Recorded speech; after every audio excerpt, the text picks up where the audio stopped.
Hello?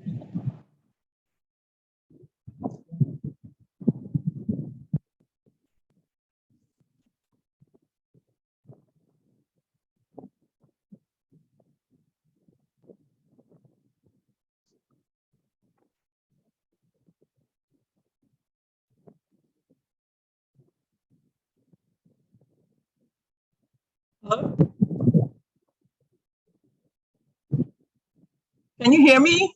Hi, Amara. I can hear you. Good evening. Evening. How are you, Spanyama? Very, very well. Are you ready to share your video so we can test it? Sharing it. Do you not see it? Am I doing something wrong? No, I can't see it. I'm looking for my to come and help you. So I'm seeing that. Can you see that?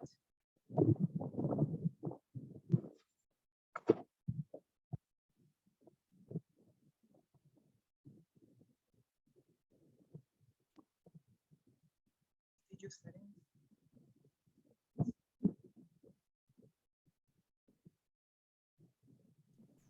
Hi, Amara. I can't see it still. It has some icon. Yeah, I don't know what to figure it out. I'm trying to figure it out. Oh dear. Okay. Integrated camera. Odion, are you on the call now? Good afternoon, man. Yes, I'm here. Good afternoon. Thank you. Please confirm that Dr. Amara can share her video because she's having some challenges with that. Yes, she can share now. Amara, please try again. Let's do 49.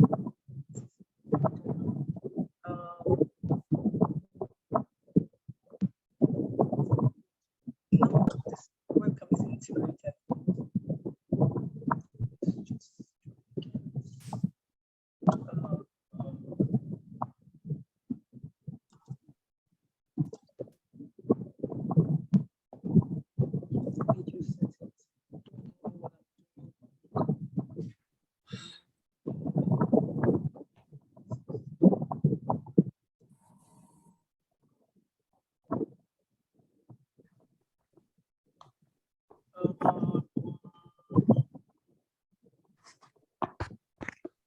Hello, Gavin. Good evening. Welcome. I can see you. Please, you can speak so that we know. Good. Okay. Good evening. Arrow. Please Good evening, Gavin. Good yes, evening. we can see you. Also, try to share your video so we can be sure that I'm alive. You are definitely alive. Good evening, ma. Good evening. You're welcome. Thank you so much, ma.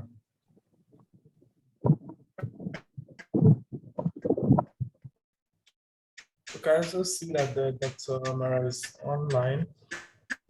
Yeah, so we're trying to sort her video. Okay.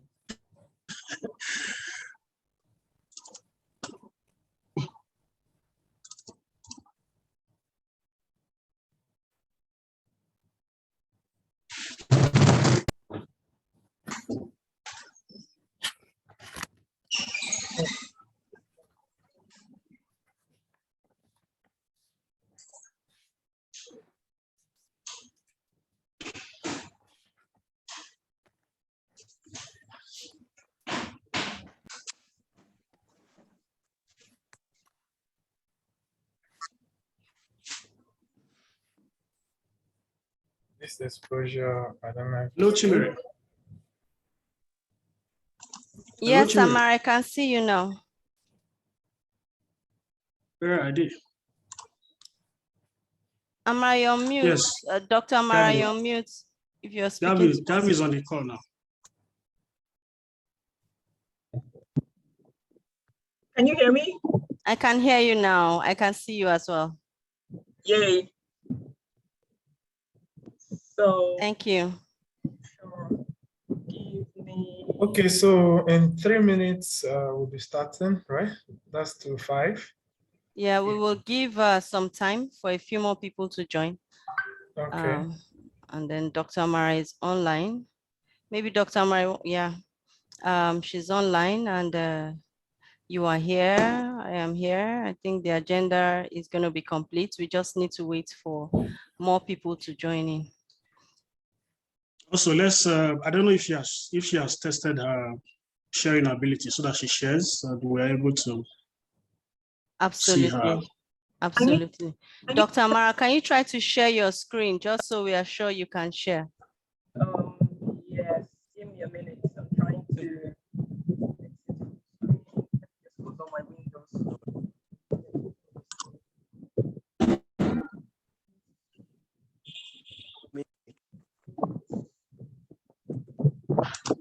See, if I put on my video, it will speak.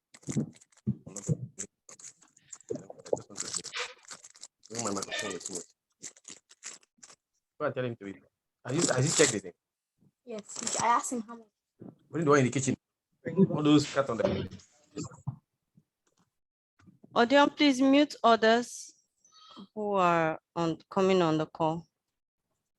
Yes, I just did. I thought it was from the presenter's end. When I started hearing kitchen, I knew it wasn't.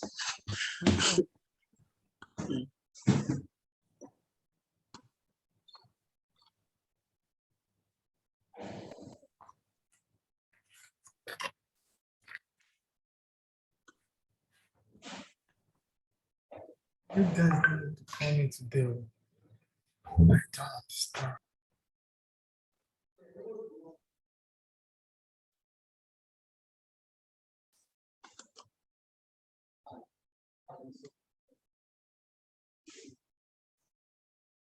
Okay, Dr. Okay, Amara, I so- can see your screen. Okay.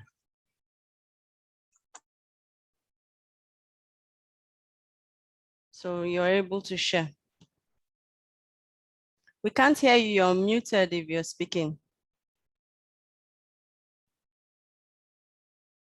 Yeah, give me a few minutes here, please. Okay, you can stop sharing now.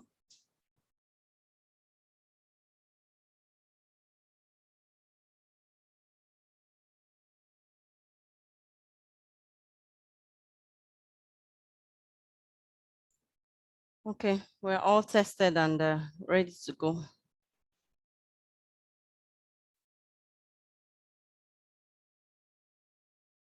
So Calvin, you can give a few more minutes and then we start off here. Okay, ma. Okay, ma. Thank you. We have like 8 participants from my screen. I don't know if we are prompting people on the our social media to join up at this time. It's about Yeah, time. we can take that offline. Yeah. Okay.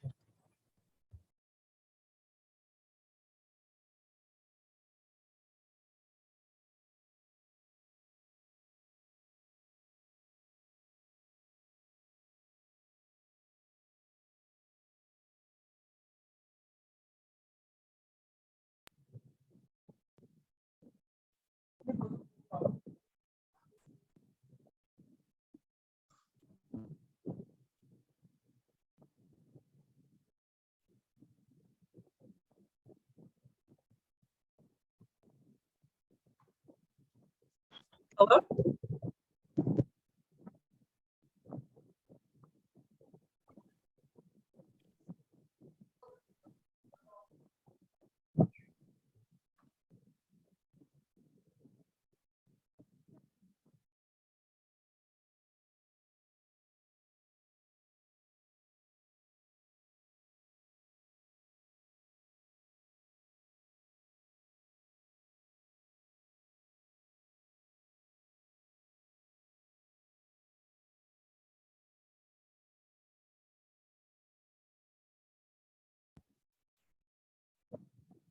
Hello?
Oh, I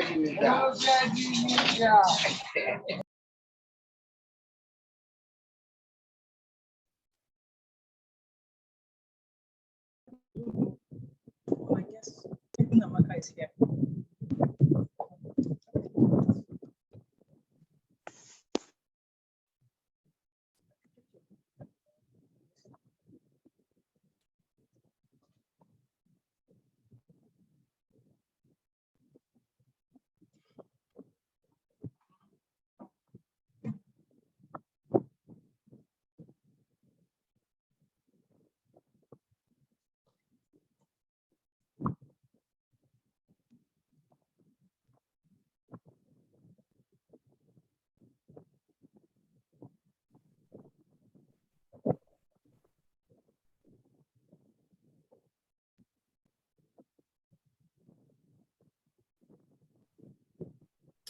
Okay, good evening, everyone.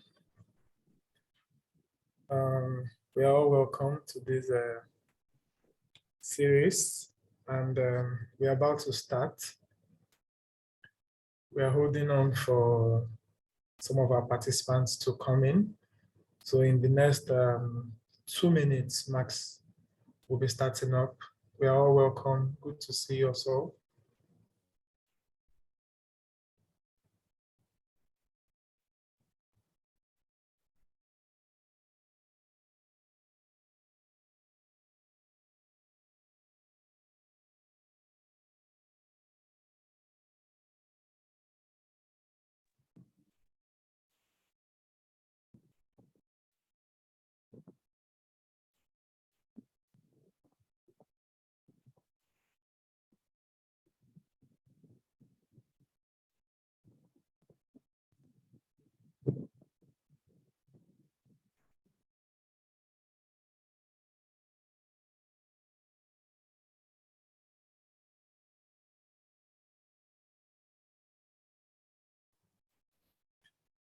Okay.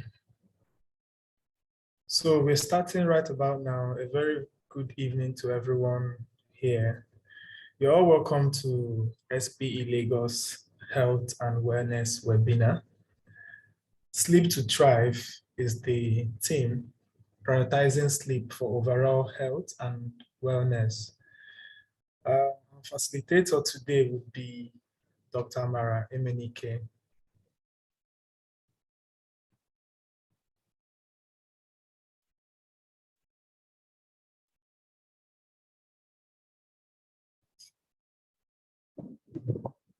Dion, go ahead, please. Oh, can I get started? No, not yet. I will invite you, ma. You're welcome. So sorry.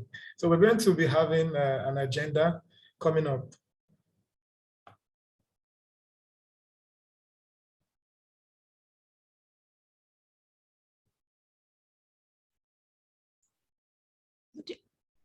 Odion, please move to the next slide.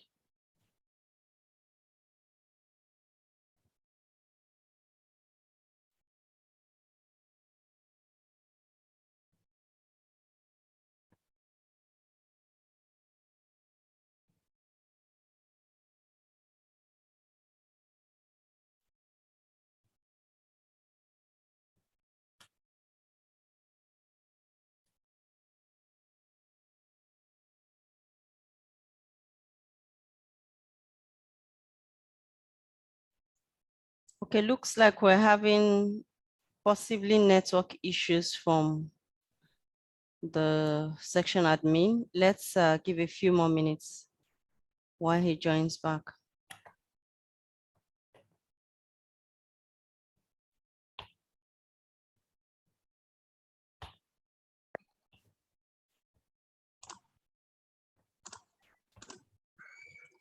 Galvin, sorry, I had to change network. Sorry, the network was very slow. Please confirm you can see the agenda page, so you carry on. Apologies for that. Galvin. Oh yes, I'm here. Thank you so much, Okay. Resident Officer. Thank you. So we're starting right now. Thank you, everyone. Okay. So first of all, we'll be having our safety moment and welcome address. And from there, we'll be having an opening remark by the section chair. So we'll also introduce the moderator, and then we'll have a presentation by Dr. Amara Emenike. After that, we'll go into the Q&A section, and finally, we'll do the vote of thanks and run through some of our announcements. Okay, so on a safety moment, please be aware of your surroundings. Avoid eating while you're talking to avoid getting choked. Never make or receive calls inside kitchen because this can lead to some devastating outcomes. So do not think because an accident hasn't happened to you that it cannot happen. Carefulness costs you nothing, but carelessness will always be costly. Okay, so some virtual meeting etiquettes that we all know, but it would be nice to remind us again. Please mute your microphone while you're not speaking. Stay muted until you are asked to unmute your microphone and then speak. So there are two ways to ask questions during a virtual meeting. Use the chat box to post your questions. You can always raise your hand. You use the raise your hand button and you wait for your turn. Also, please do not unmute your microphone unless asked to do so. So also do not turn on your video, please, so that we don't cause a lot of disruption. So you can also help yourself by minimizing distractions, and you can join from a place where you're really focused, and also try to be patient if someone is not responding at once, but we will give you time after some minutes. Thank you.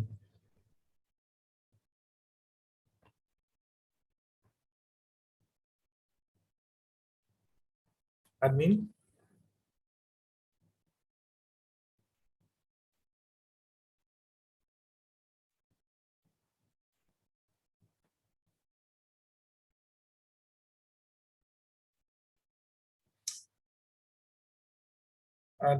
Admin, please move to the next slide. Okay, so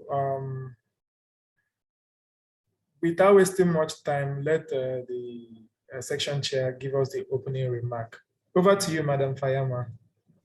Thank you very much, Galvin.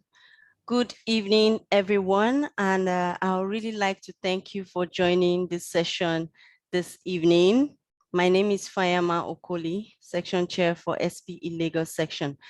So most of you would have been following our programs. You know that we have been carrying out this series of webinars around specific themes. Today, it's a complete tangent away from the typical technical webinars or presentations we would host. We have the Petroleum Engineering course series that is being concluded. We've had the new energy and energy transition series. We've had the leadership series. We've had personal finance series and the software technical training series. So today we are switching gears to look at our health and our well-being, especially around the topic of sleep. I believe everyone on the call has a sleep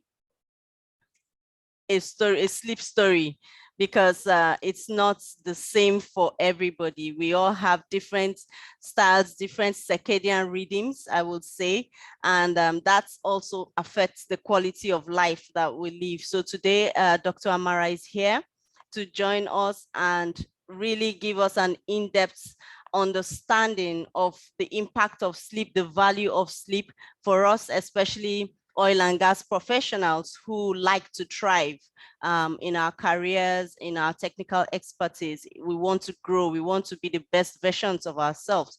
Where does sleep come into that puzzle? So I particularly want to thank everyone who has joined us today. I see so many names of very important people. All of you are important. I want to recognize, I see Okay, she's not here now, but she came in from the Southern Africa section.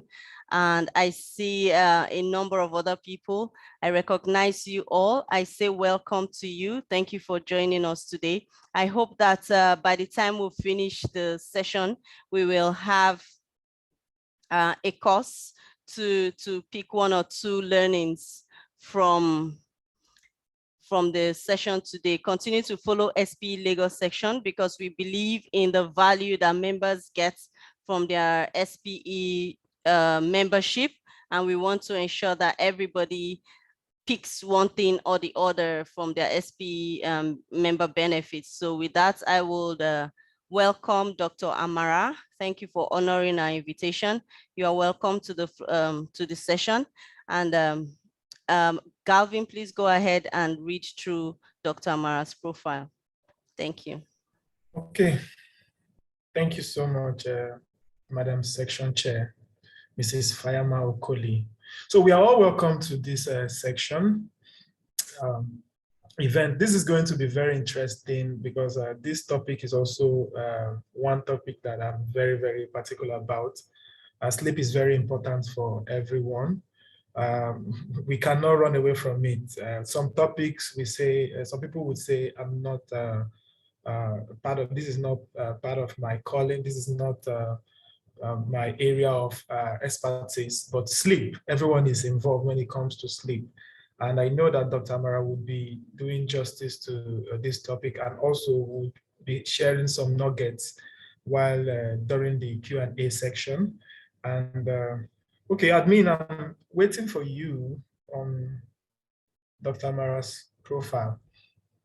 And so also at some point we would also be sharing some of our sleep experiences. I think I have one to share with the house. Please, if you're wondering who is talking, my name is Galvin Maduba. I'm a member of SPE section 61, Lagos section 61, and I operate from the communications unit. Okay, so thank you all for joining us. Admin, please help me with. Okay, Dr. so Amara's he has disconnected from the call again. I presume it's his network. So what we will do at this point is give the floor to Dr. Amara again, and she would go ahead with the presentation. Once the admin comes on board, Dr. Amara, please give us the permission to interrupt you and go through the profile once it is available. Thank you. Hello? Can you hear me? Yes, please go ahead. Okay. So I can actually talk about my profile since it's me that you're talking about. So I can save all of us the trouble and talk about it if it's okay. Or if you want to do things formally, I yield to you as well. Anyway, thank you for having me. Please go ahead. Always. Please go ahead. Thank you for having me. It's always a pleasure to talk about something I'm really passionate about, which is sleep. Just kind of trying to get people to improve their sleep health as much as possible.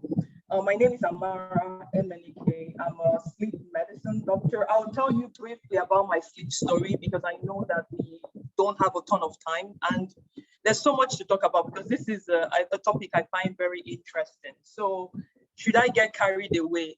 Galvin, please just kind of keep me on track if you don't mind.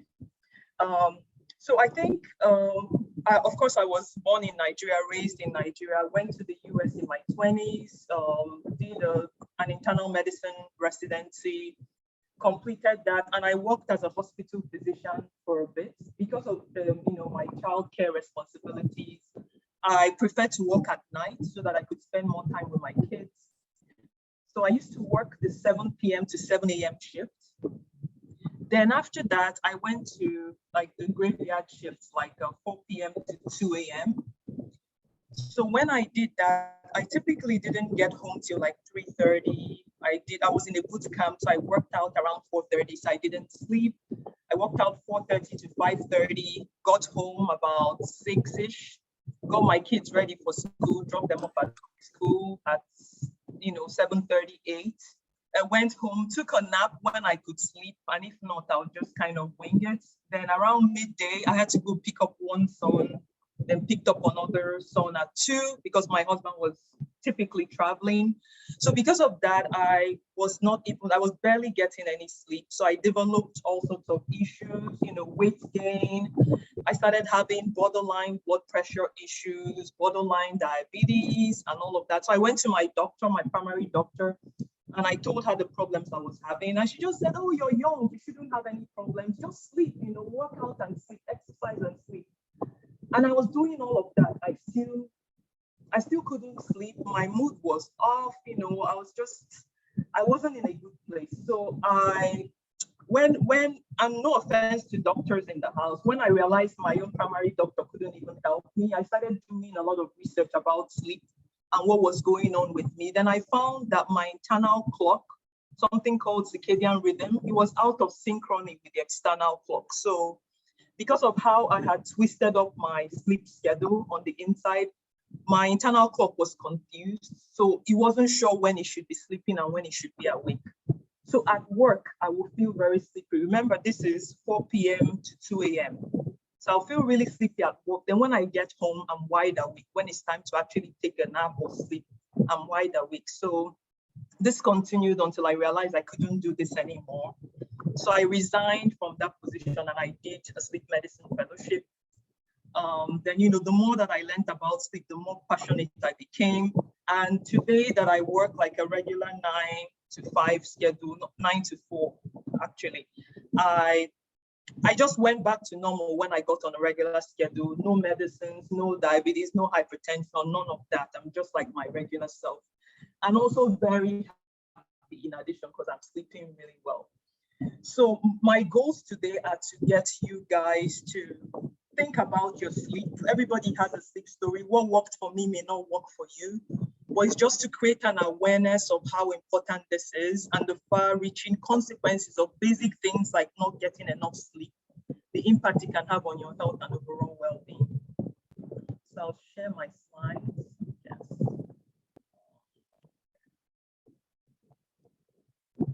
It's while I figure out technology. Sorry.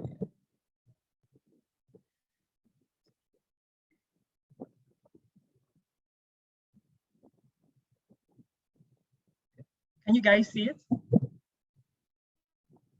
Okay. Hello? Yes, ma'am, we can see your screen. Okay. Go ahead, please. Okay. So Galvin already went over the topic, Sleep to Thrive, prioritizing sleep for health and wellness.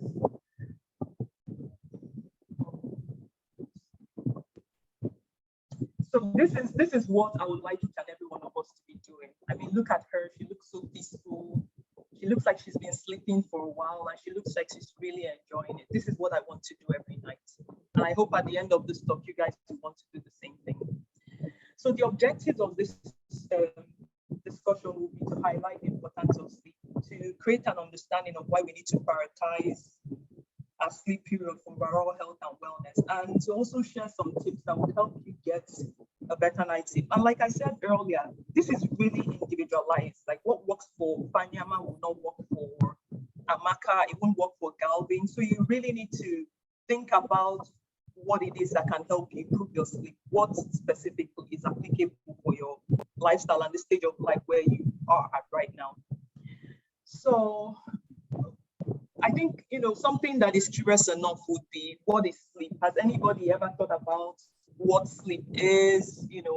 Does anybody have any tips? And I think, Galvin, I'll need your help now. If somebody wants to say something, give us an idea of what this whole thing we're talking about, sleep, what is it even? What does it mean?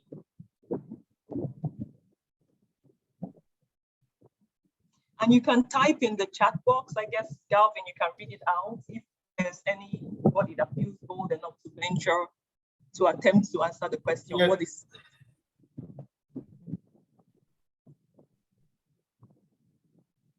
Okay, so those that want to respond, please go ahead and let me know on the chat box or via, you want to raise your hand, we'll just let you talk. I think Dr. Tamara asked what is sleep. So you can always talk about it from your own perspective.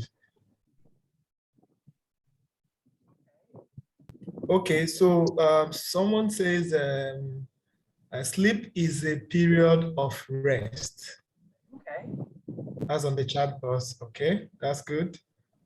Please, any other one? One more before we continue, Dr. Mara. Any other person? Okay, so someone else says that I think it's Okechukwu Okoli. He says sleep is a state of unconsciousness that allows our bodies to rest. Okay. Okay. Go ahead, Ma. So I think these are nice attempts, but they don't completely capture what sleep is. Sleep is a period of rest. You can rest when you are awake with your eyes closed. That's also a period of rest. So they have elements of sleep in it, but they don't completely capture the picture. So I'll start by telling you what sleep is not, because whenever you ask people what is sleep, they try to tell you what it's not. So I'm trying to get it down here. Okay. So these are real responses from people around me that I asked what sleep is. The first one is not being awake. Another person said it's a mini death when the soul leaves the body at night and returns in the morning. Another person said sleep is when we shut down. Yet another person said it occurs when there isn't enough stimulation to keep the brain awake. And this one is my favorite from my 8-year-old son. Sleep is what I do when I'm asleep. Then another person said it's something that we spend 1/3 of our lives doing. All of these responses, including the one that Chika and Oke and I think Cassie, they entered in, they have some element, they capture some elements of sleep, but they don't cover it. They don't take on the whole picture. Because if you think of sleep, you also think of coma, you think of death, you think of anesthesia, you think of hypnosis. Most of those things have some sort of unconsciousness to it, but they are not sleep. So I'm going to say sleep is like, I think a summary is it's a perceptual hole in time.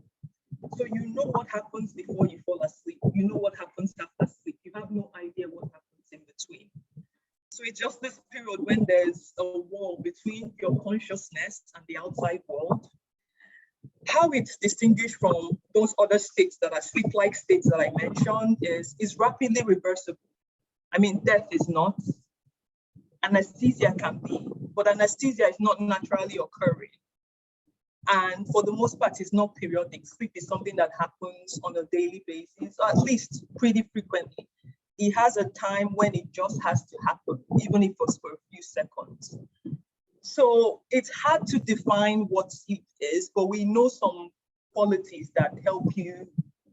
We know some unique traits that sleep has, but historically it's been very difficult to define. And another thing is sleep is characterized by electrical changes on the brain waves. And that's why, somebody might be walking around, sleepwalking and stuff. Their eyes are wide open, but they are asleep because their brain waves are showing sleep waves essentially. So the next slide is, what are the functions of sleep? Why do we even sleep? Why can't we just keep going? So historically, the main function of sleep was thought to be energy conservation, because keep going during the day, then at night you have to slow down when there's a 35% energy reduction. Sleep also functions the cellular respiration and regeneration. So that's when your cells, they get to heal themselves. It's very important in brain function, learning, information, decision making, academic achievements. Like, this is so important that when kids begin to, kind of act out or do poorly in school, in my practice now, one of the first things they do is look at the kids' sleep to be sure they're sleeping well, because we know that when kids don't sleep well, they tend not to do well in school. Then sleep functions in emotional regulation. When you sleep, you're able to better respond to threats in an adaptive way. So you don't have a short fuse, you don't overreact to everything when you're sleeping well. Sleep helps in weight maintenance. If you pay attention, I didn't say weight loss, because a lot of people interpret that to mean, if I'm sleeping, I'm going to sleep my way into my ideal body weight. It helps you maintain your weight, and that's because it regulates ghrelin and leptin. Ghrelin is the hunger hormone, and leptin is the satiety hormone. So all of those are regulated. If some of you paid attention, it's just scrounging. And typically you're eating high calorie foods and sugary foods at that time. Sleep helps in proper insulin function, helps your immune response. Like when the COVID first started and people had a lot of sleep problems, we did have this American Academy of Sleep Medicine. They got us together and told us that we have to help members of the community improve their sleep because that would help them be able to fight off COVID infection or mount an appropriate response when should they become sick. So it's that important. Then sleep, I think, it's very important in heart health. And I think it's the link between sleep and heart health. That's what's driving all of the increased awareness about sleep disorders today. So more importantly, why are we talking about this now? We've been sleeping since we were born. I mean, since the, 18th century, people have always slept. I mean, Adam slept. People have always slept for as long as possible. The reason we're discussing this now is that in recent changes to our sleep culture, now we want things and we want it now. We don't want to wait for it or anything. So there's a 24/7 lifestyle, grocery stores are open all the time, hospitals 24/7, because of that, people are having to man those stores, those conveniences. So people are working longer hours, extended shifts. And typically when people have things to do, they make out things for everything else and it's sleep that suffers. So as a result of this 24/7 lifestyle, people on the go all the time, or invariably results in a reduction in total sleep hours.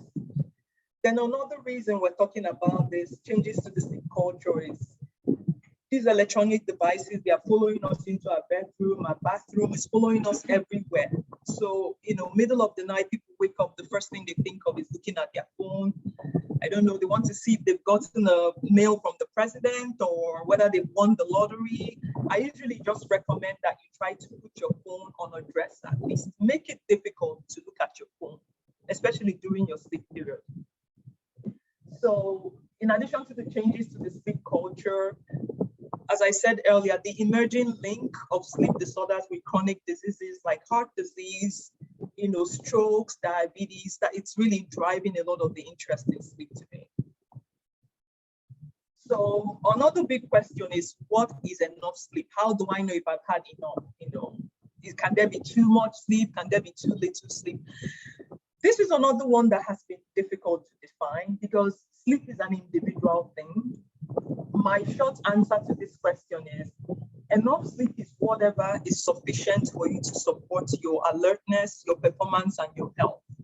That means you cannot be saying you're sleepy. If you're sleepy, you're probably not getting enough. If you're feeling tired in the course of your day, not at the end of the day, like, mid-morning or afternoon, you're feeling tired when you feel you shouldn't be tired, probably are not getting enough. Then if you're beginning to battle with things like, blood pressure issues, borderline diabetes at a young age, then you probably need to look into your sleep health, is what I would say.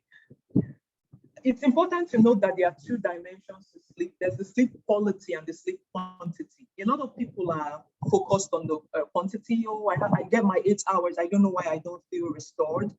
But if the quality of the sleep is not good, if it's interrupted by things like sleep apnea or lack of oxygen during sleep, you're not getting enough. Even if you're sleeping 10 hours, it's going to be 10 hours of poor quality, crappy sleep, and you're still going to be tired even after the 10 hours. So it's important to note that in addition to the quantity, there's also the quality of sleep. Then one very interesting thing that you should know, you're getting 8 hours of sleep doesn't mean your 6-year-old needs 8 hours. The quantity of sleep you need, it varies across the lifespan. A newborn needs as much as 14 to 17 hours of sleep. But somebody in their late 60s, they need 6 to 7 hours of sleep, they're fine. Again, this is unique to the individual because I have friends that say they survive and they function very well on 5 to 6 hours and they have no complaints. Because you do have the short sleepers, what we call short sleepers. just like you have the long sleepers. The short sleepers, they function well on 5-6 hours. The long sleepers, they need 10 hours of sleep, otherwise they can't do anything. So there's a lot of variability in what is considered normal. But what we know is that 7 to 9 hours is considered to be appropriate for most adults. So if you're pressed to give somebody an answer, it will be 7 to 9 hours. But I usually tell them whatever you need to support performance, alertness, and health. So this is a pictograph of the sleep duration recommendation by the National Sleep Foundation. And you can see that the quantity you're needing, it varies. Like, it's very important to point out the school age kid, 6 to 13 years of age, needs 9 to 11 hours of sleep. I think it's at school age that a lot of the sleep problems start, because a lot of parents might think that, oh, it's getting 7 hours is fine. I'm getting it's not okay. I think just have it at the back of your mind that your school age kid should be sleeping by 9, not in bed. They should be asleep by 9, and they shouldn't be up before 6 o'clock. Baseline. So anything on top of that is additional, but basically bedtime, not in bed, getting into bed, sleeping at 9. So they probably need to get into bed before then, and they shouldn't be out before 6. You can see that from age 18 up to 64, 7 to 9 hours is what is recommended for most. Okay, so the next slide, sleep disorders. I listed a few of them. They are very exhaustive. Some of them are, they become more, for lack of a better word, funky over time. But I consider ignorance to be the commonest sleep disorder. That's a personal opinion, because people just don't know what they should be doing, and they don't know that this is important. But worldwide, chronic sleep deprivation, also known as insufficient sleep syndrome, is what is considered the most common sleep disorder. Then you also have other very common ones like obstructive sleep apnea. You have chronic insomnia. Then you have things like REM behavior disorder, where people are having dreams and they're acting it out. You have restless leg syndrome. You have sleepwalking. You have, daytime sleepiness like narcolepsy and other things. So there are a whole bunch of disorders out there. You have eating in your sleep, sleep-related eating disorders and things like that. Main topic is insufficient sleep syndrome. Like I said, commonest sleep disorder worldwide, public health problem. It's not recognized, so ignorance really drives this. So, I've had people respond to me, oh, I'll sleep when I'm dead, just showing that it's like at the bottom of their priority list. It's under-recognized, it's underreported as well. And of course, it has high economic costs, because this is what most of the time drives motor vehicle accidents, poor performance at work, absenteeism from school, poor performance in school, academic performance and stuff. So it drives a lot of ills in our society. And the simple thing, or the interesting thing about this, a simple sleep extension leads to rapid improvement of symptoms. Just allow yourself sleep and you'll be okay. But if you don't know, then you don't know. So this is just like a pictures I got off the internet of the different phases of insufficient sleep syndrome. In front of a computer, the boss, puts his foot up in his personal office, and the kid is in class with his book in front of him, and he's just sleeping with his mouth open. So, when you need to sleep, you need to sleep. Like, sometimes you don't even know when it happens. Again, going back to that perceptual hole in time, just happens, and next thing you wake up, you're like, oh my God, I was sleeping. You don't have any recollection of the in-between. So, when is sleep not sufficient? It's just when you're not able to, you're not getting enough sleep to meet the basic functions. And again, I talked about the basic functions earlier: alertness, performance, and health. Clinically, the person will be sleepy. Any opportunity they have, they might doze off in a public place with a lot of noise. They may not perform well at work, school, academic performance might be poor, the mood might be off, they become depressed, they might become anxious, it can be either one. Then they begin to have some pressure, sugars. Although there's a family history, but you're like, I'm too young to deal with all of this. So, we need to just pay attention to these health issues, to be honest. Then like I mentioned earlier, sleep sufficiency, it's not just the quantity, it's also the quality. So when your sleep is broken, different things can break your sleep. It can be a lack of oxygen and you're waking up to breathe. It can also be from noise, external noise. It can be waking up to go pee, things like that, like bedwetting and stuff. So whatever it is, you might get 10 hours, but if it's broken sleep, it doesn't have the same effect as consolidated solid chunk of sleep.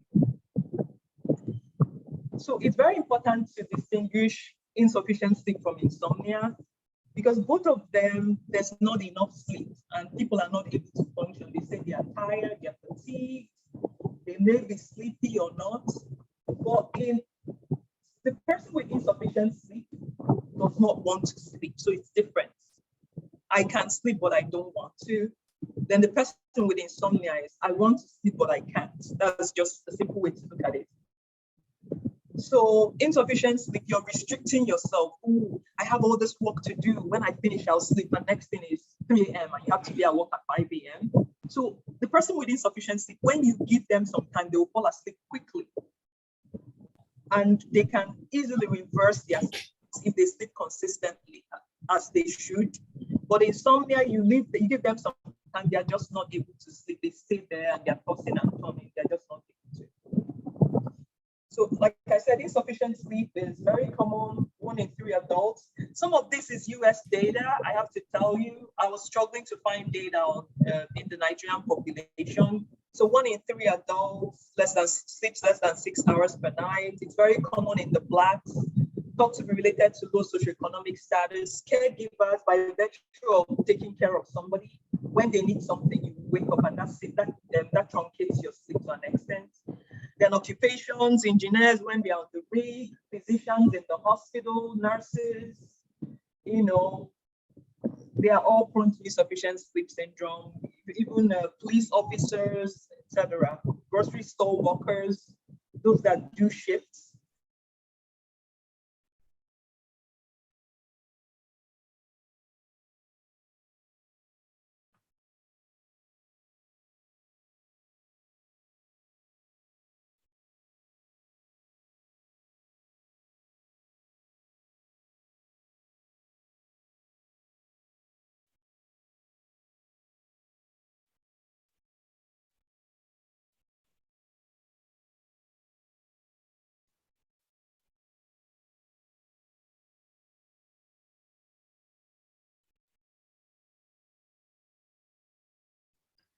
Okay, Galvin, looks like we have lost Dr. Amara from the call.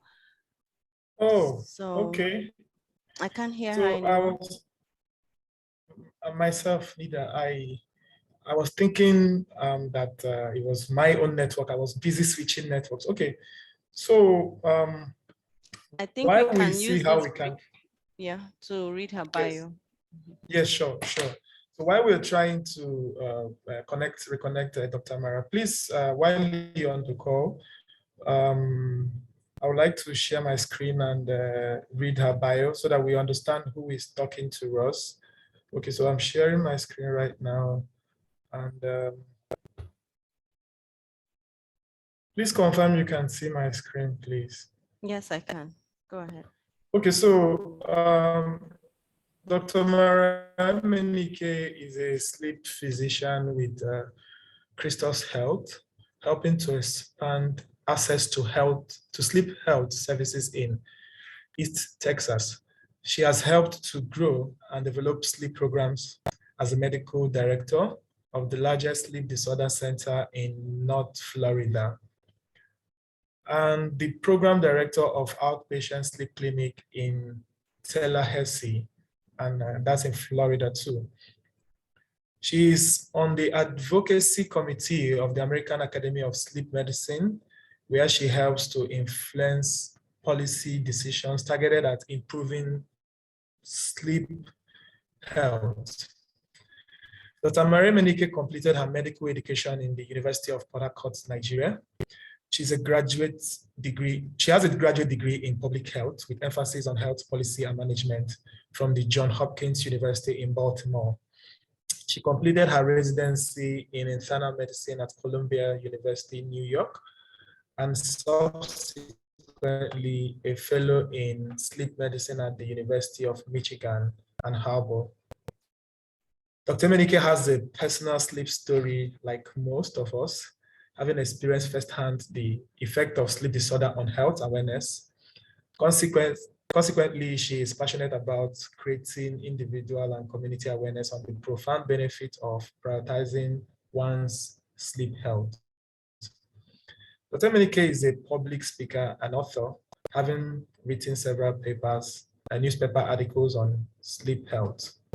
In her spare time, she loves to write, travel, and spend time with family. Okay, so this is the profile of our facilitator today. So while we're trying to get her on board, I think I have a lot to talk about on sleep and sleep therapy. So I know she shared some case where she talked about what sleep was, and some of us did contribute to that. She talked about what is enough sleep and how can we quantify that thing we call sleep. So she also spoke about the sleep duration recommendations, right, according to age range. And she laid some emphasis on sleep disorders. So she also tried to let us understand the consequences of insufficient sleep. So everyone here on this call today would always, like she has said, we all have our sleep story. And I think as the moderator today, I think I have the privilege to also share this particular story. So this is my own Nigerian context to this topic. So this has never been publicized anywhere. So I think you're getting this information firsthand of my personal sleep experience. So I run a YouTube channel for sleep where I try to help people improve their sleep. So this is very, very critical topic because a lot of people at old age begin to develop sleep disorder and they start to think how best can we sleep. And the first thing that people do is they run to the pills. So I know that when Dr. Amara comes back, she would be doing justice to some of the effect of using pills to sleep. Because after a while, you might find out that those your body would get used to those sleeping pills and you can no longer sleep. So I saw someone raising his hand or her hand. Please feel free to just drop your comment and let me know if you want to make a comment or contribution while we're waiting to have our facilitator back on track. Okay, So Galvin, Dr. Amara is back. Okay, Dr. Amara, welcome back. Oh, thank you. Please, you can put on your video so that we can see you. Oh. I think, thank you. I know naturally network would always do its thing, but we are happy to have you back because you are dishing it all out and we are happy to. I can't start the video. Okay, you can go ahead while maybe someone can just help you click the that particular. Try again. Dr. Amara, Yes. please try again. I'm trying. Okay, it's okay now. Okay, so let me get back my slide. Sharing. Okay, can you guys see it? Okay. Okay, so I have to stop sharing because Galvin is sharing things. Okay, so Dr. Amara, go ahead and share your slides again. Okay. Yes, so we took the opportunity where we lost you to read your profile to let everyone understand who's been talking to us.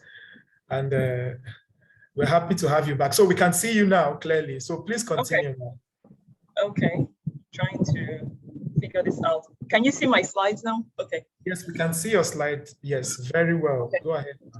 So we're done with this slide. People that provide care to others, they tend not to get enough sleep because they keep getting interrupted. Low socioeconomic status because you work multiple jobs, so you're going from this place to this place trying to make ends meet. So they tend to have all of this. People that have other medical problems, like they have sleep apnea, the quality of the sleep is affected, or they have other things, chest pain. They are just they are caught up with the other problems that they have and they just can't sleep enough. So why do we care? We know that historically, a lot of some of the natural disasters that have occurred were linked to not getting enough sleep. Like the Chernobyl nuclear disaster, it was eventually linked to whoever was doing the testing didn't get enough sleep. Even the Valdez, since you guys are petroleum engineers, the Exxon Valdez oil spill, sleep insufficiency was linked to that, as well as the Space Shuttle Challenger. We know that this is a public health problem.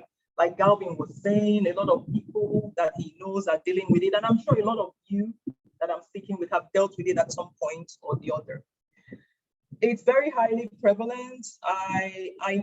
In searching for data is scarce though, but I saw a study out of Obafemi Awolowo University that said 7 out of 10 people that they were seen at the outpatient, I think family practice clinic, they had sleep disorders.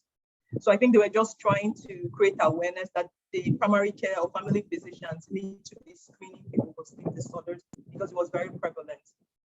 And again, insufficient sleep is linked to 7 of the 15 leading causes of death worldwide. So it's very important that we pay attention to this. So the consequences of not sleeping enough, it varies amongst individuals. There's acute consequence, there's more chronic consequence. A lot of people are not aware of these consequences, and that's what makes it even more scary. Reaction times, it's not the same. Like people that had not slept for 24 hours, when they put them in a car and there was a hazard, they were not able to react as quickly as people that had slept an appropriate amount of time. But the important thing was they felt they could drive, they felt they were okay. So it's very dicey. We need to pay attention to this. Of course, not sleeping enough affects your mood and your judgment. You're not able to make good decisions if you haven't slept. There are popular sayings, I think in the US, that sleep now, make decisions later. So because when you sleep, if you get good quality sleep, when you wake up, you have a clearer head and you're able to make decisions. Some people they feel sleepy during the day, and this has actually happened to me while I fell asleep for seconds, what we call micro sleeps. I was so tired. I was with my kids. I just fell asleep for a second or something. So that can happen, and all you need is like a second window or a few seconds. Oh, that's all you need for a motor vehicle accident. So that's usually how it happens. Your eyes just glaze over, and next thing you hit someone or you hit the car. So it's important we pay attention to this. There's circadian dysregulation. This was what happened to me after I hadn't slept for a while. I got to a point where I didn't know when I should be asleep and I didn't know when I should be awake. So that can be some of the acute consequences. On the longer term, there's accidents, workplace error, quality of life. People are just not happy with where they are because their sleep is poor. Weight gain is a known consequence of not sleeping enough. People become susceptible to all sorts of illnesses because their immunity is not built. And the cardiovascular morbidity, heart attacks, congestive heart failure, irregular rhythms of the heart. Then also insufficient sleep has been linked to cancers, breast and prostate cancer. So there's this generated a lot of, controversy when it first came out. So there are ongoing studies about this, but it's been linked to breast and prostate cancer. Then, hypertension, myocardial infarction, all the other cardiovascular consequences I discussed earlier. So I want you guys, while I'm talking to you now, think about how many hours of sleep you're getting per night and find yourself on the next slide. Then I'll explain what the slide is. And this one and this one are the same. I included both just because one of them seems to be clearer. There are different studies. One was a meta-analysis looking at the relationship between total sleep in a 24-hour period and mortality and morbidity from all causes. So in the interest of time, I would have liked to get a response, but in the interest of time, I'll just keep going. So looking at this graph, you can see it's like a U-shaped graph. Some will call it J-shaped, depending on what angle your head is at. So a U-shaped graph, it really shows that about 7 hours of sleep is where the mortality is lowest. at about seven hours. In this graph is 6 to 8 hours. Is where the 7 though is in the center there. So studies have repeatedly shown this, that your risk of dying from whatever cause it is higher when you're sleeping less than 5 hours a night. You can see how the curve goes. Less than 5 hours a night and greater than 9 hours. You can see 9, 10, 11 hours. When this data was adjusted for comorbidities like other illnesses you have, because if you think about it, if I don't have legs, I'm diabetic, I'm obese, etc., I will not be able to move around a lot. I'll be in one spot, and what would happen? I would just eat and sleep, right? So for the people that were sleeping longer periods and they had increased mortality, they could explain it by those comorbid conditions. They had other things going on. You have a bad heart, you can't walk, you had a stroke, you're paralyzed on one side. But for those sleeping 5 hours and less, it couldn't be explained by any because. So if you don't get anything out of this talk, get this. Just by virtue of your truncating your sleep on a consistent basis, your risk of dying from whatever cause is increased. On this axis, you can see the odds ratio or hazard ratio. So let me give you an example. When you are sleeping 7 hours, you're not at any increased risk of death from any cause. But when you go down to 5 hours, so that is 1, 2, 3, it's almost like a 30% or 20 to 30% increase in your risk of death just because you're sleeping less than 5 hours. So this is very important. This is very important. And that's part of why we are doing this essentially. This is a picture of different systems, the far-reaching consequence of just not sleeping enough. From impaired cognition, lack of, problems with your memory, higher levels of anxiety, mood, depression, increased risk of breast and prostate cancer, like I said, increased risk of heart disease, weight gain, increased risk of diabetes, high blood pressure, stroke.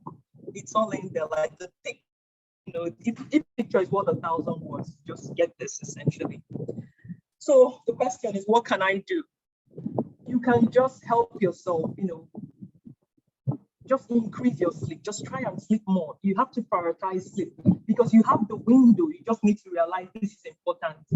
Sleep is a lifestyle choice, it's a necessity. And if you don't want to do it now voluntarily, you'll be forced to do it when you have all those medical problems and you can't get around. So I like to tell people to think of sleep as preventive health. The same way you go take your, aspirin to prevent stroke, that's the same way you sleep to prevent other things that happen down the line. So in the short term, because there are some times that invariably you know that you'll be sleep deprived. You have a deadline at work, you just can't do it. Your whole job depends on this, or you're working shifts, or there's an emergency if you're a physician. So there are things you can do. You can use caffeinated beverages, and you can do what we call prophylactic napping, which is you sleep prior to the time you'll be deprived. So if you're working overnight shift, you might take a nap like the 1 hour or two before then. Then even while you get a chance, we call them power naps. You just go to your car, wind up, run your AC and take a nap there. So we encourage that actually. And when you have some disorders of sleepiness, I've written letters before to employers, please allow this patient nap. It's okay for her to nap, it's part of her therapy. So, naps are very strong. They are a stopgap too. They are not the long-term fix, but at least just help yourself and get a snooze here or there. Then sometimes we have to give people medicines to keep them awake. When it becomes a safety issue, like an airline pilot that needs to fly, and if it dozes off, everybody on the plane is going to, crash or something. So in those cases, you give them wake-promoting agents like stimulants, although there's high abuse potential, but you select them carefully. So what else can you do? You have to, for me, I've learned to practice what I preach, model individual behavior. You have to prioritize your sleep. Ensure you're getting enough quantity and that the quality is good. Public education, creating awareness. Like I said, number one, the most common sleep disorder is ignorance. That's what we're trying to do by creating awareness about this. Then employers and those in positions to drive public policy. You have to understand that sleep is an essential component to healthy living.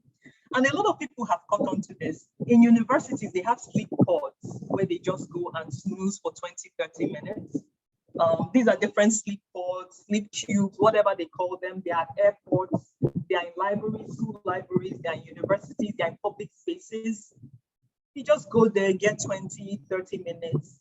And there are places of work like Facebook, Google, and all those places. They have sleep pods there as part of their employee programs. So I'm just going to give some tips for a good night's sleep. I mean, the big thing is creating awareness. This is the prototype picture of sleeping like a baby. You can see this baby, no care in the world, his legs wide open, and he's just in another planet. This is what we want to do. Part of how we can get there is you have to establish a bedtime routine. It's not okay to sleep at 8 today, tomorrow you're up to 2. That is just not okay. We usually tell people don't vary your sleep time by more than 1 hour in either direction. It used to be 2 hours, but now we say 1 to 2 hours. But the whole goal is there's something we call entrainment, where your brain just learns this is when I should do this. Think about sleep training a child. It's almost like you have to sleep train yourself to get a good night's sleep. Tell yourself this is when I go to bed, and you have to be true to yourself. Some people are midnight, 1 o'clock. Some other people are 6 p.m. So you have to know what your body likes to do and just plan around that. So establish a bedtime routine. Don't vary it too much. I mean, the occasional hanging out with friends, I guess, is okay. Emergencies, but don't make a habit of every day your bedtime is a different time. You try to create a comfortable sleep environment. For you to fall asleep, your core body temperature has to drop. So I don't care what people say, cold is good for sleep. You have to be cool to be able to fall asleep, because sleep doesn't happen until your core body temperature drops. So if you're in a cold environment, it drops faster. Staying asleep is a different thing. You might be too cold to stay asleep, but to fall asleep, you need the cold. Clean sheets, a nice bed that is whatever firmness you like, all of those things are important. You have to adopt a healthy diet.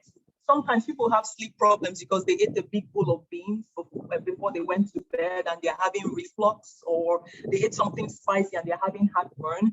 So you have to know, we usually tell people, we try not to go to bed within 4 hours of the meal, is what we tell people, especially when you already have issues with reflux and your digestive system. Just try to pay attention to the things that can bloat you. You want to stay away from them. Limit caffeine and alcohol. Alcohol is good to help you fall asleep. It's terrible for sleep quality. So a lot of people that have difficulties with sleep, they now, turn to alcohol, because once they do it, they are chillaxed and they fall asleep. But it's horrible for your sleep quality. So you want to pay attention. I usually tell people, I'm not saying don't drink. You need to drink, and you cannot go to bed within 4 hours of that alcoholic beverage, because you want the alcohol to start being metabolized before you fall asleep. Otherwise, you fall asleep. As soon as it's metabolized, you will wake up and start waking up, tossing and turning for the rest of the night. And exercise regularly. We know that exercise helps sleep. It helps you stay asleep. So even if you're revved up, you may not be able to fall asleep easily. You will stay asleep. So we know that. Then think about your sleep drive as a balloon that has to be full before you fall asleep. The fuller it is, the faster you fall asleep and stay asleep. Whenever you take a nap, you empty that balloon some. So we usually tell people, try to limit naps if you have difficulty falling asleep at night.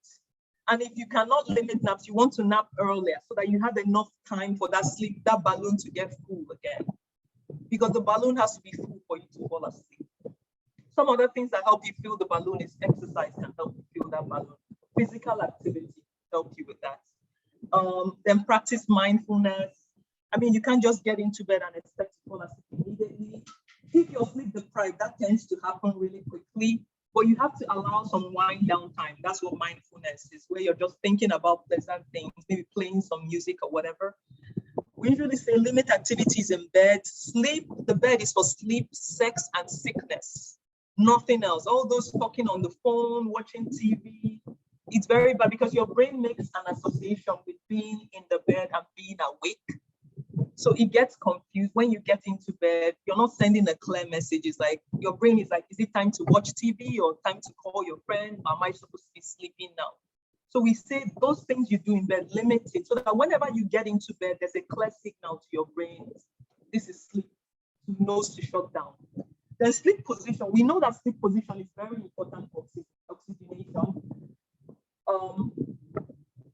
So sleep apnea is a very common sleep disorder. It's underdiagnosed, and it's what it is that your airway intermittently closes up when you're sleeping, and your brain doesn't get enough oxygen. I tell people sleep apnea, think about it like a choke in your sleep. That's what it is.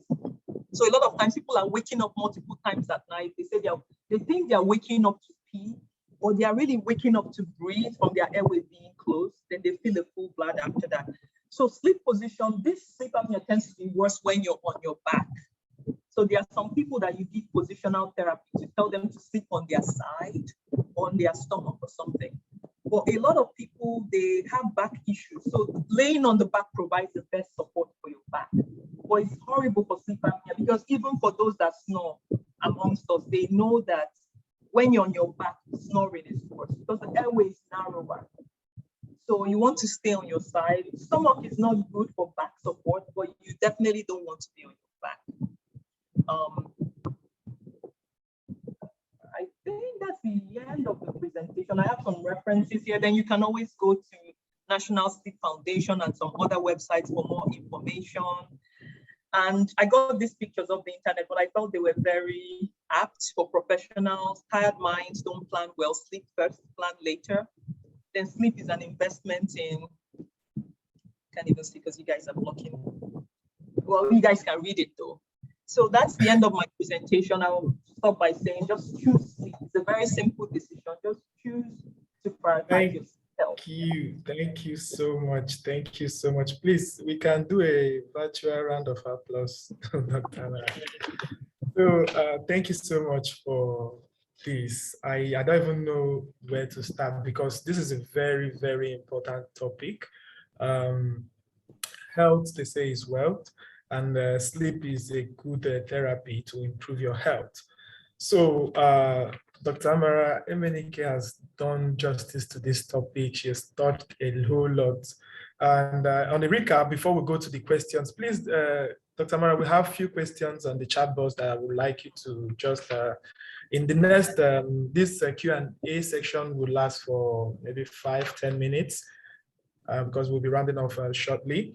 So while you're still sharing your screen, Dr. Amara. Okay, so Dr. Amara started by asking us what sleep was, and she talked about what enough sleep was, the sleeping duration recommendation. She also talked about sleep disorder, insufficient sleep, and she spoke about why do we care and the consequences of sleep. She also helped us understand the talking about sleep deprivation. And again, when you tell people about the problem and you don't tell them solution, then that's more problem. So she gave us some solutions and she talked about what can I do? And she gave us some tips for a good night sleep. Where she talked about a whole lot that we don't need to do, the caffeine and the sleeping position. So, okay, so I'll quickly go to the chat box, but before I get there, okay, let me see the first. Okay, so Madam Fayama said basically eating in sleep is a sleep disorder, right? So Yes. I don't know. So some people talk about this particular thing in the spiritual part of it, eating in your sleep. So please, madam, can you help us, Dr. Amara, please tell us about this particular scenario. Yes, the sleep-related eating disorder. Pretty much anything you can do when you are awake, you can do when you are asleep. And those are the things we call parasomnias, just abnormal, disruptive behaviors during sleep. They are pretty common, but it's not a spiritual problem. I think that's what kills us. Everything we don't understand is a spiritual problem. You have people that, we have people that have killed people in their sleep and they let them go because they have things like they're acting out their dreams. They're having a dream that someone is attacking them and they bring out a gun and shoot, you know. So the same way you can eat in your sleep, you can sleepwalk, you can sleep talk, you can do all of that. It's a sleep disorder, it's not a spiritual problem, and there are medicines for it. Typically, all those parasomnias, those abnormal behaviors, what brings them on is stress. Stress, because you notice you're not eating every day. Stress brings them on, not sleeping enough brings them on, insufficient sleep. Whether it's the quantity or the quality, well, those are two drivers, stress. Okay, so thank you, Ma. So it's really nice to know that it's not spiritual, because that's one thing we go through here in Africa. Okay, so I think Jackson Ogbonna asked, he said he sleeps 5 hours a day on the weekends and a lot on the weekends. So he's asking, is it okay to sleep 5 hours a day? Okay. So it's, you know, we've looked at that U-shaped mortality curve. The thing with sleep is a lot of people think, okay, I have a sleep debt, I pay it back over the weekend. But we usually say, when you have a sleep debt, you mortgage your mind. Can you hear me? Hello, can you hear me? We can hear you very well, loud and clear. Please go ahead. When you have a sleep debt, you're mortgaging your mind. So somebody else owns your mind. You're just paying to occupy the mind. So Jackson, I would say, try to extend your sleep during the day. There are many things you do that you don't need to, or that you can just take an hour from here and there and try to make it up on the weekend. But that concept of a sleep debt, because when you sleep during the weekend, you're not paying back what you have. You're just getting enough for where you are at. So those ones that you've lost, who knows how many mistakes you've made and all of that, or, you know, productivity. So your mind, I think this is like a mind thing. So you want to just get what you need. And again, it might be that you're at the point in your life where you're doing what you can. You're a student, there's only so many hours in the day, you're a student and you're working. But, you know, it's important to know what you should be doing so that you can strive to get yourself there, no matter how long it takes.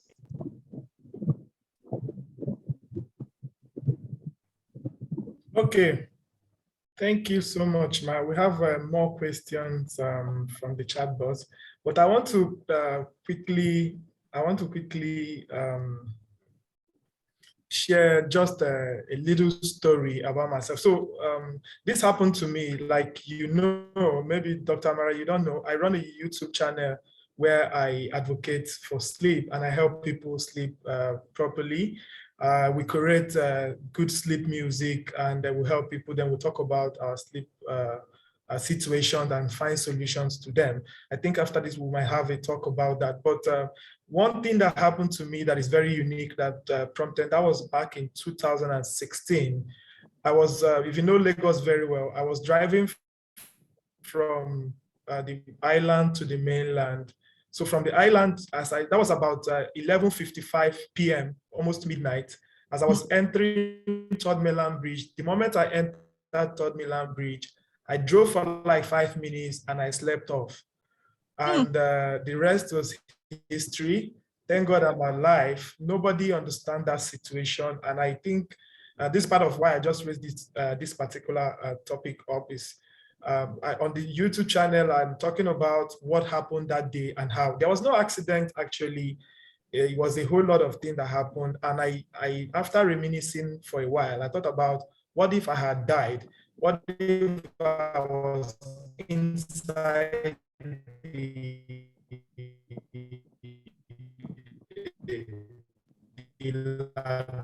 lagoon? So what if was enough? Better I know. So so that's just about SleepTube. So the YouTube channel is a SleepTube. I would also encourage those of us here to go check it out. I would share the link maybe somehow on the YP's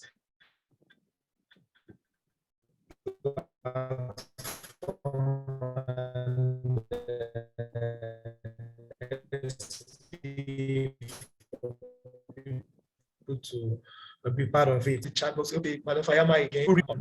Please go ahead, Dr. Maya. Yeah, Galvin, your network is a bit poor. I know that there are some questions in the chat box that were not quite addressed. Dr. Amara, these are very good questions I see there. Also, a number of people have described their personal situation that may need further engagement, if possible, please. So how can people reach you? If you can drop your LinkedIn for them so they can send in those particular personal problems that they are facing. And a few other questions you have answered already. I think I want to pick one from Chimere that says, is there any statistics or study that gives an idea why Blacks and Hispanics tend to have less sleep? So if we can attend to that one, I think we can proceed. It's low socioeconomic status. They have to work multiple jobs.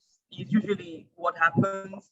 You know, the average, I don't say the average because I don't want to be biased, but you know, a good percentage of Blacks in America, they work multiple jobs, and Hispanic, and they just don't prioritize sleep. So take my practice, for example.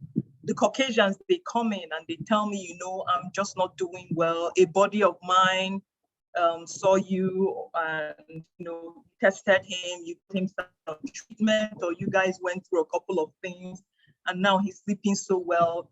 I want to talk to you about my sleep. That's how they start. But for the Blacks, the Hispanics, you're convincing them that they have a sleep problem. But the Caucasian comes to you and they're telling you, my friend had the same problem and he's okay now that you've treated him. I want to just get tested and treated. You know, so it's the low socioeconomic status thing. It's where people are in terms of awareness. Some people are seeking care and others are just aloof. They've had heart attacks before and, you know, they've had strokes, but you still have to convince them that you need to address some sleep issues so that you reduce the risk of recurrence. It's unfortunate, but that's the reality. Okay, so there's this other question. I think two people have asked, is too much sleep a problem? Because some people do get headaches when they wake up from too much sleep. Is there such a thing like that? Yeah, I mean, there's an amount of sleep that is excessive, and that is just defined by when you're not able to function. That's what defines how much sleep is excessive. You're not able to do anything because you're sleeping all the time. So that becomes excessive. And you have to be evaluated for that, because for some people, that's how disorders like obstructive sleep apnea can present with excessive daytime sleepiness, where they keep sleeping, but they never feel like they have enough and they wake up feeling tired, headaches in the morning and things like that. So headaches in the morning usually are an indication of a problem with oxygenation at night. That way the brain thinks it doesn't have oxygen because there's not enough blood. Blood supply is increased to the brain. The skull is a tight space. There's only so much you can take. You wake up with a headache, but classically that goes away without treatment in the course of the day. In the absence of anything, it is purely from sleep apnea. So too much sleep is a problem as well, because we want you to function. We don't want you sleeping all day. But again, it's dicey because too much sleep can be an indication of a mood disorder like depression. So, you know, it's complicated. It's not as simple as we'd like for it to be. Okay, thank you very much. So one other catchy one is about distractions. So some people want to sleep quite all right, but the environment is noisy and every little noise wakes them up. So is that a particular problem? Well, whereas some other people can sleep, whatever the noise going on around them. Sleep happens in cycles. There's light sleep and there's deep stage sleep. So if you are, I would suggest you try earplugs, you know, and things like that. But if the fact that you're waking up so easily, it shows that you have a low arousal threshold. It just means that you can wake up, somebody coughs, you wake up. And that is indicative that you're in light stage sleep. You're not getting in deep, because if you get in deep, you will sleep through most of that. So that on its own is a problem with sleep quality already. So you will need to be evaluated. There are sleep centers in Lagos here, is what I'm hearing. But you know, if you're sleeping that lightly and you try something like earplugs or headphones or whatever, and you are still waking up at the slightest noise, it's indication. if you ask me, it's an indication of, a problem with oxygenation, because when the brain doesn't have oxygen, you wake up to breathe. So that's what I'm thinking. Another thing that can cause you to wake up that easily is anxiety. So it's very complicated. The mood is a tricky thing. And it works so closely with your sleep. Okay, thank you. So how can people connect to you after this call? So I don't know. Do you have my LinkedIn? Do I have to be the one to share my LinkedIn profile? Again, I think I apologize. I'm not technologically savvy at all. I'm one of those dinosaurs. I don't know Galvin, can you help post it in the chat box for people before the call is over, please? Definitely, we will post Okay. it. Okay, ma'am. Thank you. Okay, so with that, I will hand over back to you, Galvin, so you can take it back. Your network is much better now. Thank you. Okay. So we want to say a very big thank you again to Dr. Mara. She has helped us. This topic is very, very important because it has to do with life. And again, sleep is that time where you refuel and re-energize yourself. So some people do have that problem where they just lie down and they don't, they're just lying down. They are not really resting, but they call it sleep. So these are the things that I know that Dr. Mara might help us over time to decipher and help us, because she's been through it and she's a practitioner. She can help us how to get better at our sleep. So other ways, there are other, okay, Dr. Mara, just one more before we go. Sure, I'm happy to help, yeah. Yes, I want you to talk about the use of pill to sleep, because I know I've talked about, I'm not a medical practitioner, but I operate in the public health space. So talk about the use of pill to sleep, please, so that just in 2 minutes. Thank you. So sleeping pills are not a long-term fix. They are short-term, like a stopgap measure. Most of them are not recommended for more than 6 weeks, actually, per the manufacturer. So they are not the fix. We know that sleep is a psychological, sleep difficulties like insomnia, that's a psychological state. It's about the way you perceive sleep, and you now develop maladaptive behavior. It becomes really tricky. Develop maladaptive sleep-related behavior. So we know that medicines don't work. We can give the elderly medicines because they have so many problems already and you just don't want to add to that, or have them try to figure out the psychology of sleep. But we know that once you prescribe a medicine, over time they will increase the dose. After a while, they say that one is not working, you should try another one.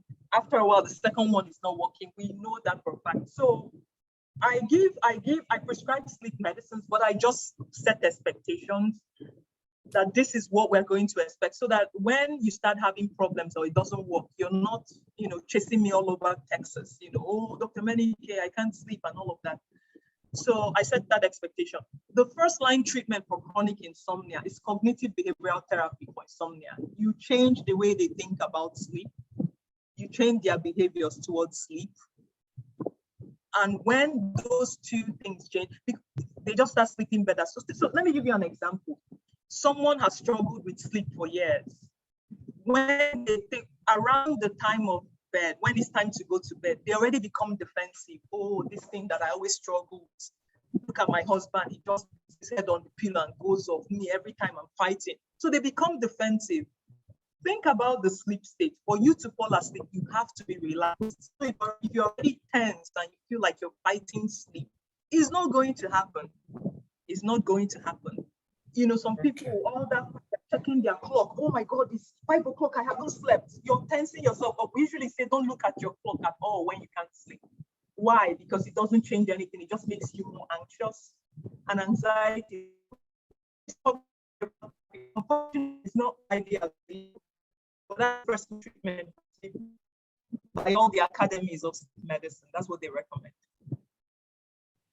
Okay, so thank you so much, Dr. Mara. So we can never stop talking about sleep and how to improve our sleep. We can't stop. So we are so happy that you've done a lot. Thank you so much for helping us and guiding us on how to get better. So this we can always move to our workplace. And again, I know you talked about some academy where people are given space to just take naps. Okay, so without much ado, we want to quickly just let people know some of our upcoming events. And on SPE Lagos, we'll be having a series of webinars coming up shortly. One is the gas commercialization in a small-sized asset, a case study of Igboma Flow Station field, OML 38. So that will be happening on the 4th of May. So also we'll be having a new flagship product that is coming from the YP Forum. So this one is the energy transition, and the topic is acquiring the relevant skills in today's dynamic world. So that will be happening on the 7th of May, and we have a lot of good facilitators to do justice to that program. Also, our distinguished lecturer program for XP will be coming up soon in May 18th, 2022. The topic is field performance prediction under uncertainty. So this is also a thriving topic on automation. Other series of programs that will be coming up. So SPE Lagos has a lot lined up. Other ones coming up is the annual technical symposium and exhibition that will be coming up on the May 17th and 18th, 2022. Another flagship product coming in is the Own a Scholarship with Neven Azeta. So you wouldn't want to miss this, especially YPs. So this will be a new one for all of us. So another webinar coming up is the future of LNG, past, present, and the future. So we'll be having Malcolm Harrison as a facilitator and Phil Todd Hope. So that will be happening on the 1st of June, 2022. So please feel free to connect with us, SPE Lagos Section 61 on LinkedIn. So if you can see my screen, the links are there on Twitter, on Instagram, Facebook, and as well as YouTube, where you can see some of these events that we've had on this during this year. So just go to the YouTube channel and surf around. You'll be really, really informed. So for inquiries on SPE registration and membership renewal, please reach out to our section admin. The number is on the screen. Obianuju Ibokwe also, a number is on the screen, and Chinemem Alhaji. So you can also visit our website, and please continue to follow us. And without much ado, I want to hand over to our section chair to give us a closing remark. All right, thank you very much, Galvin, and thank you, Dr. Amara. We really appreciate this in-depth talk on sleep, something that is relevant to every one of us. I appreciate everyone who has joined us today. This is a very well attended webinar, and that's because you joined. I hope that you gained a few things from this session. Typically, we would all put on our cameras and take a collective picture, but because the admin is not in this call, I don't know if you are able to put on your videos, but do check if you can open your videos up and let's take a group picture. If, however, we are not able to do that, we would skip. Let me know, Galvin, if you're able to. Are people able to put on their videos, please? Okay, so that means it's not, the functionality is not enabled. Okay, Yes. with that, thank you so much and have a brilliant evening. Hope you sleep well this night. Take care of yourself and bye. Thank you so much. Thank you so much, Dr. Mara, and thank you, Madam. All right, bye. Goodbye.